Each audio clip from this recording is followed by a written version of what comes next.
What's up mga laptop? Now for today's video mga laptop is nandito tayo ngayon sa ating mini fish barrack. So ngayon ipakita ko sa inyo yung fry ng ating marble balloon molly mga kalaptop, and then yung mga parents din nila at update din sa ibang isda natin. So ipakita ko sa inyo una yung marble molly natin. So let's go! So dito pala yung mga parents ng mga balloon molly natin. So naghahabulan na yung mga female at male natin dito mga kalaptop, no? So sana naman is marami talaga silang maibuga na mga fry. So yung mga marble molly pala natin is binili natin sa kay King's Fish Yard. So lagi ko yung binabanggit mga kalaptop kasi nga doon talaga tayo nagbibili ng mga isda na affordable lang pero mga quality. So yung pinapakain natin sa kanila is Koi King lang talaga makalaptop. Tinry ko sila ng BBS makalaptop kaso lang hindi talaga sila parang hiyang ba. So sa Koi King talaga sila mas marami silang makain. So may nakita tayo dito na isang fry, siguro isang buga pa yun sa female natin. So sana bukas is may buganan niya lahat. So yung fry na nakita natin dito isa is nilagay ko dito. So sa first batch na kinuha natin makalaptop last day is marami din yung nakuha nating fry kasi nga 16 pieces yung nakuha natin sa first batch.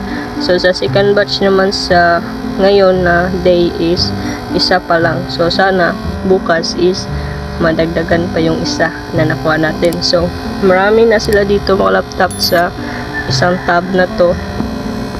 Kung marami din silang ibuga bukas is marami naman tayong lalagyan dyan, no? May tatlo pa na mga tabs na ganito. So yung black molly naman natin mga laptop, last week is nagbuga ng 8 mga fry yung black molly natin. Kaso lang sa mga after 2 weeks mga laptop is namatayan tayo ng 6 na mga fry. So yung natira na lang sa atin is 2 na lang. Ayan sila 2. So hindi ko sila ma-join doon sa parents nila kasi nga baka kainin. Medyo mga malalaki natin naman to mga laptop at siguro naman ito na yung pinaka-healthy na mga fry talaga. So yung nawala siguro mga week yun mga laptop. So ganyan talaga mga laptop, no? Parang mag-select din tayo ng mga fry na medyo healthy or healthy talaga mga laptop. So sineparate ka na yung mga yung mga parang weak. So ito na lang 2 yung natira dito. So sana is mabuhay itong 2 na to. So okay na ako sa 2. Sa 8 anak is okay na ako sa 2 kasi nga puro healthy. So dito naman sana naman is 100% to sila na mabubuhay. Walang mga weak na mga fry. So siguro yung mga weak na fry mga laptop nagdepende din yan sa mga parents nila.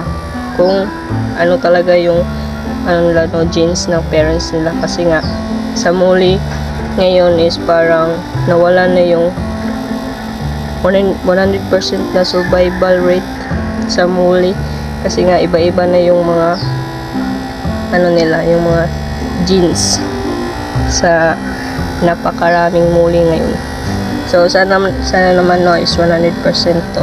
So yung pinapakain natin sa kanila is Koi King lang naman sa Koi King na growth. So yun lang mga laptop lahat. So wala na akong update dito kasi puro na na-update ko na sa inyo to.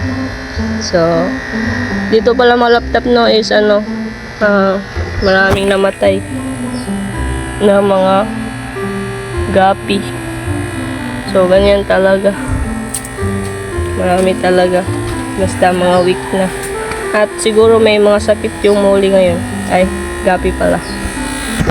So, yun lang, yung feeder natin is namatayan din ng isa.